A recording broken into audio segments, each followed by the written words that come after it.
Good morning, everybody. It's December 4th, around 9:15 a.m., and I'd like to apologize for not sending you a message last night. But I worked from home, and I got a lot accomplished that benefited my world, so I was really in the zone, not thinking about the chaos here. But I do have a message for you this morning, and here it goes. They, meaning those who consider themselves masters of humanity, they're concerned because you can easily discern their actions and their motives regarding deceit. They're being turned away, and they don't know what to do because they can't trick you. They have done some calculations, which are an assessment of risks, possibilities, or effects of a situation or course of action. So they're calculating, and they're discussing how devastating it is. Which is highly destructive or damaging, causing severe shock, distress, or grief, extremely impressive or effective. So whatever you've got going on here, you can see right through them, and they're not able to get a one-up on you with their illusions and their magic. You can see right through it. So they really like your energy, and they're talking about breeding you. That's what they do. They think of you as an animal whose energy they can sell and buy and use according to their own desire, and that you aren't really entitled to your experiences other than what they give you. So they're talking about breeding you. They want to use you as a template. Then one of their little buddies there said, they know about us.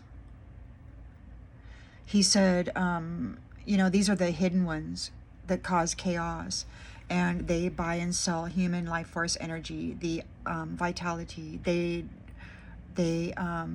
degrade the innocence and the purity of the soul so that they can put the energy into the south node, because that's where they can manipulate it. And they're upset because so there's been somebody, a feminine, who's been sending out hexes and curses, and they're all returning to her. She is Fooked. She's messed up because they're all coming back. She can't hold that many curses within her system.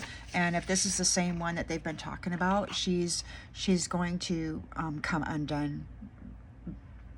They're talking about a nickname, and they said chestnut, which is a nickname for an old joke or a story, something that has been repeated to the point of being stale.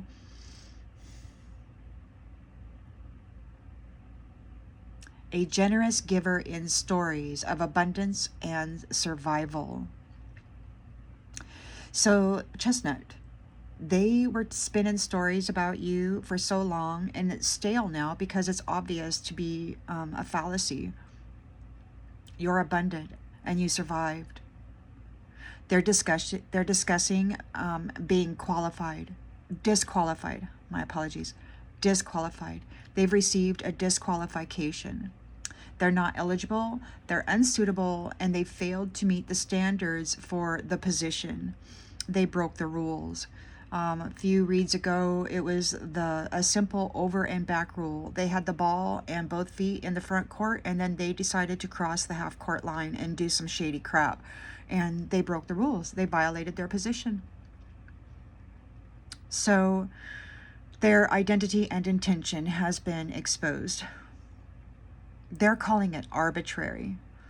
They think that, they're in denial because it doesn't align with their corrupt system of things, their laws, their rules, their patterns that they've been adhering to, this vile corruption. It's an old, foul system that is collapsing. And because these new decisions and this new chapter aren't based in that corrupt system, they're calling it arbitrary. They're not going to, they don't want to accept this. So there's the bitter boy, bitter Betty. This is the weasel boy, the curator of human energy and life force vitality. He's concerned about lying to her or lying to them because you can see right through their illusions and attempts to slide past your boundaries and infiltrate this new chapter. They could be stalking you, curious about what it is you do in order to generate balance and harmony in your atmosphere, because they want to mimic your soul story, your soul song. You're out here being who you are, and they want to mimic you. They want to tell the world who they are by pretending to be more like you, because you've been approved, accepted, and people are actually liking you. So now they want to come out and they want to pretend to be like you, and then they want to kind of try to knock you off your square. But so they're changing up their story a little bit. And the truth is that they're nothing without a false energy source. They don't have the light source within them.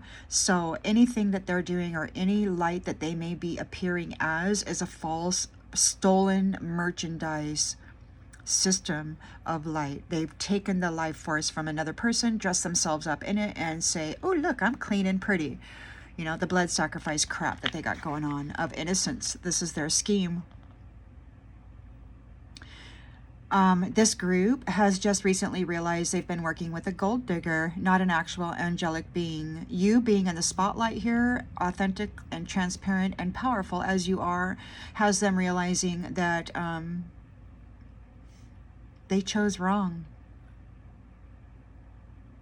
They lack the ability to see potentiality or to generate wealth and abundance, spiritually or materialistically, on their own. They have to latch onto somebody else who appears to have that ability or that prize already. But what they actually bound themselves to was a vampire using stolen energy and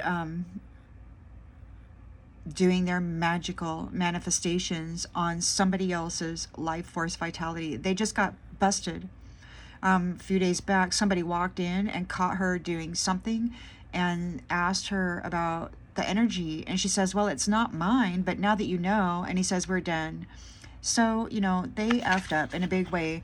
They are realizing that they underestimated you. They couldn't see beyond their need to dominate and have power and authority. And you're just this sweet little thing doing your own little thing, and they had no idea the beast that was resting inside of you and the power behind your manifestations and will. They did not realize your ability, your intelligence, and your strength.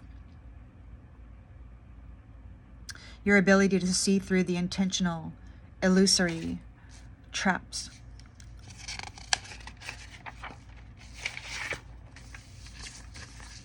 So they're talking about being excommunicated. So this is obviously a religious group or a cult of some sort, and somebody has been kicked out, which is officially excluded, banished, exiled, expelled. They're discussing destabilization, which is the upsetting of the stability of a region or a system, especially of government. It's the loss of power and or control. They have been weakened. They're talking amongst each other about some sort of agreement. They want to negotiate a course of action. They want to remain in your energy, the energy of your new cycle.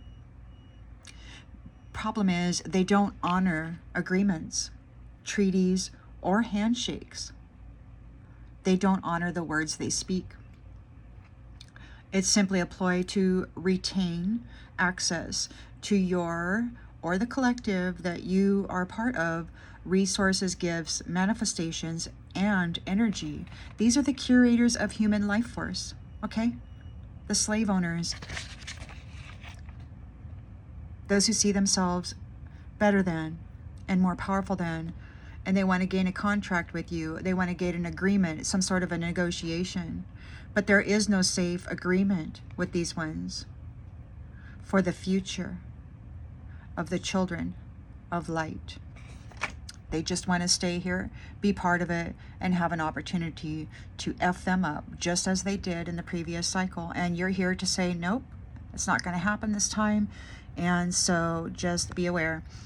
These ones are going to come at you, and they're going to try to be friendly, but you already know who they are. Completely dishonorable. They're not even mature. They're very childish and tyrannical in their desire to dominate everything on this planet and call themselves the Most High. That's what I got for you now, and I'll see you on the next one, everybody. Bye.